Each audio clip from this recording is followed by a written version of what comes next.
The future of this country is going to be decided by the young men and women of this country, the youth of this country. So I think anything we say has to be addressed to them, has to be spoken to them. The first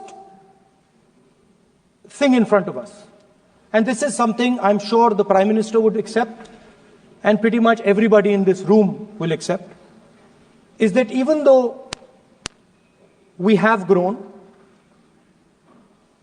fast, we are growing slightly slower now, but we are still growing. A universal problem that we have faced is that we have not been able to tackle the problem of unemployment. No, neither the UPA government nor today's NDA government has given a clear-cut answer to the youth of India about employment. I don't think anybody in this room will disagree with me. I'll give a little statistic for the Prime Minister. The Prime Minister, something I would agree with directionally.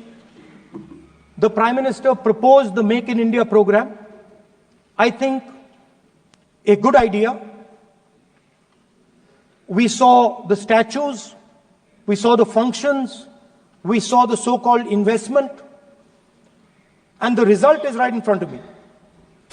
Manufacturing fell from 15.3% of GDP in 2014 to 12.6% of GDP today.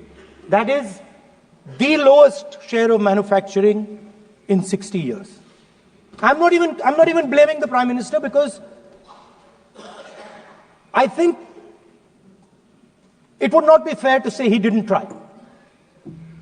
I could say that the Prime Minister tried, and I think conceptually Make in India was a good idea, but it's pretty clear that he failed, because manufacturing went from 15.3% of GDP to 12.6%. So the first question that any alternative vision would answer to the youngsters of our country is, okay, what and how are we going to solve this problem of employment? Any country basically organizes two things. You can organize consumption, and then you can organize production. Modern way of saying organizing consumption is services. Modern way of saying organizing production is manufacturing. But there is more to production than simply manufacturing. For example, agriculture also is about production. Now, pretty much every government since 1990 has done a decent job on consumption, on organizing consumption. Which are the companies that organize consumption? Uber organizes consumption.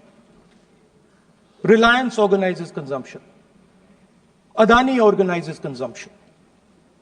But we have, as a country, failed in organizing production.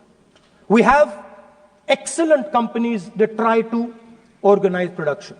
They are the Mahindras of this world. They are the Bajajes of this world. Part of Tata's organizes production, but the record of the country in organizing production is dismal. And essentially what we have done is we have handed over the organization of production to the Chinese. So this mobile phone, even though we are saying we make this mobile phone in India, that is not a fact. This phone is not made in India. This phone is assembled in India. All the components of this phone are made in China. The network that has produced this phone is made in China, is owned by China. So every time we use a phone, every time we wear a Chinese shirt, a Bangladeshi shirt, every time we wear a pair of Chinese sneakers, we are paying a tax to China. Because some Chinese youngster is earning a salary to make or to produce that product.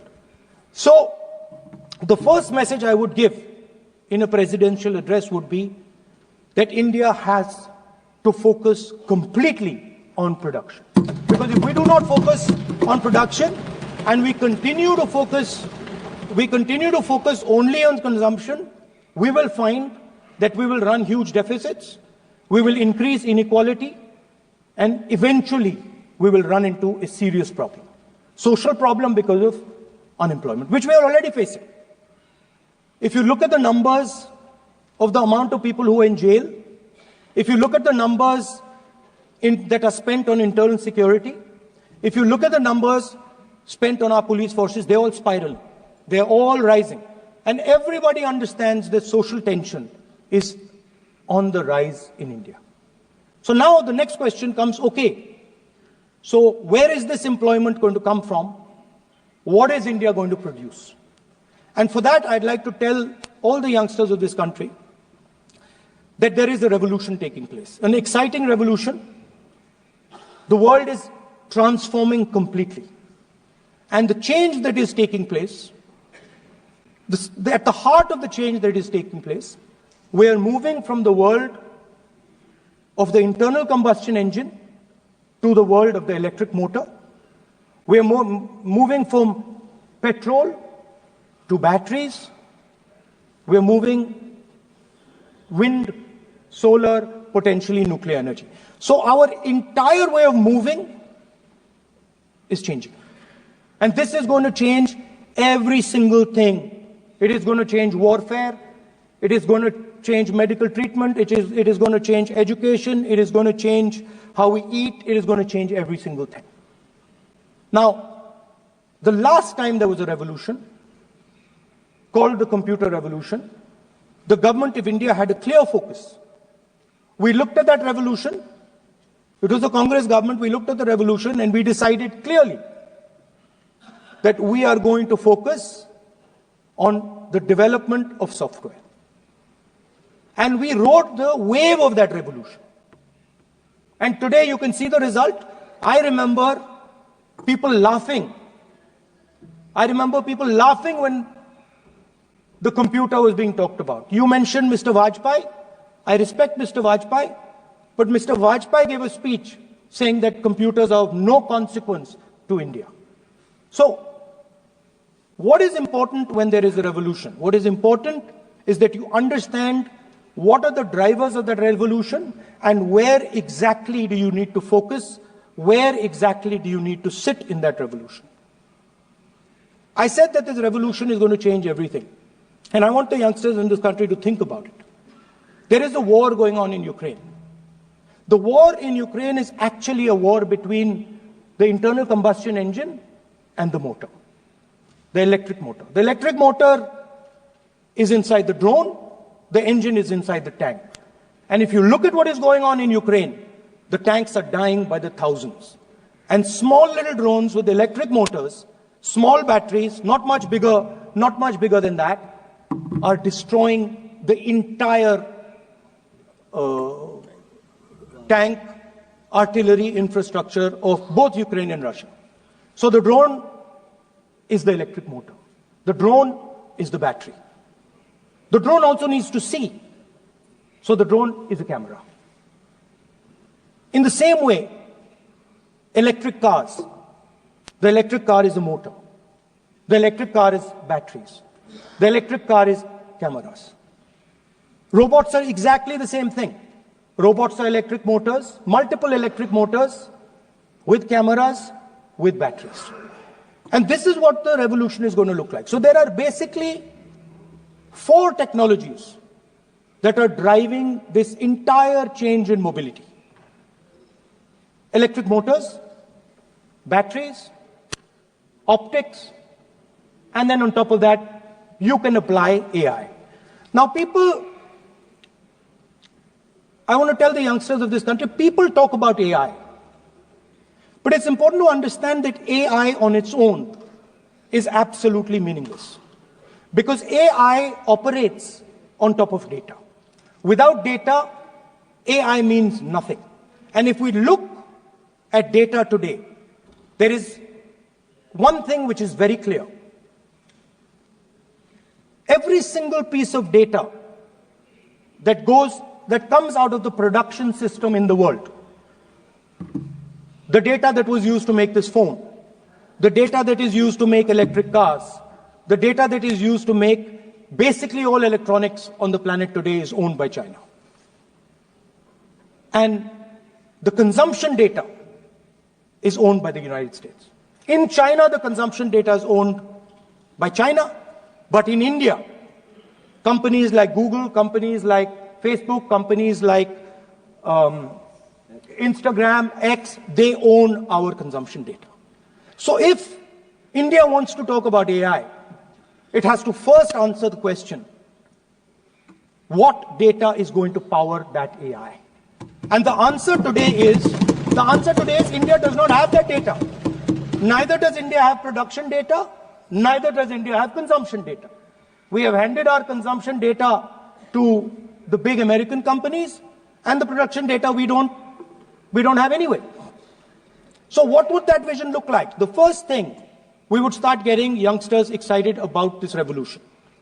We would start to introduce the idea of a completely new way of moving, a complete revolution in how things move. We would start teaching our children in schools about batteries, about electric motors, about how these things combine, about how drones, robots, electric cars are structured, how they will work together. And most important, we have to start building a production network so that we can get access to production data. Now, what would we focus on? We would not give you a laundry list. China has at least a 10-year lead on India in this space. China has been working on batteries, robots, motors, optics for the last 10 years, and we are behind. So what would our president's address say to the youngsters? We will choose critical areas in each one of these technologies, and we will start to build capabilities in those areas. The second thing we would do, we would ensure that our banking system is not captured by 2 or 3 companies that basically do not allow you to build a production system. But our banking system is open, is dynamic, and is accessible to small and medium businesses and to millions and millions of entrepreneurs who want to take part in this revolution. Our foreign policy would take into account this revolution. So we would start by telling our young men and women that they have to be at the forefront of this revolution. We cannot afford that the Chinese are at the forefront of this revolution. Number one. Number two, we would ensure that the absolute best experts on these technologies would talk to our students, would talk to our youngsters, and guide them on what on what these future technologies are going to do. We would make them partners in this revolution.